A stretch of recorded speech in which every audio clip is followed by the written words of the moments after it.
مرحبا بكم متابعي قناة وردنا الآن الإخبارية. ما تنسوش الضغط على زر الإعجاب والاشتراك في القناة وتفعيل زر الجرس باش نجيب لكم أكثر المعلومات الحصرية والخاصة.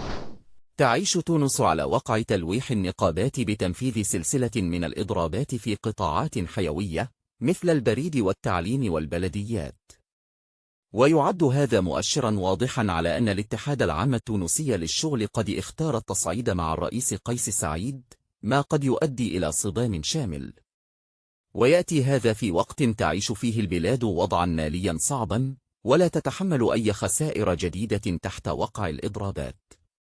ويعرف قادة الاتحاد أن الرئيس التونسي لا يقبل بأي حوار تحت الضغط، فما بالك إذا تعلق الأمر بمحاولة وضع كمين لتوتير علاقة السلطة والرئيس سعيد بالشعب في ظروف اقتصادية حساسة عبر الإضراب في قطاعات مهمة. واعتبر المحلل السياسي نبيل الرابحي أن الاتحاد بصدد تصدير أزمته الداخلية نحو الحكومة والوضع في البلاد. وأضاف أن اتحاد الشغل يعيش الآن أسوأ حالاته ويريد العودة إلى السلطة، لكن السلطة اختارت أن تتجاهله. واعتبر أن التزامن في تنفيذ عدد من الإضرابات ليس عملا بريئا. ولا تخفي قيادة الاتحاد اقتناعها بأن سلسلة التحركات الاجتماعية التي تنوي تنفيذها تهدف إلى تقوية الصف الداخلي وتجاوز الخلافات.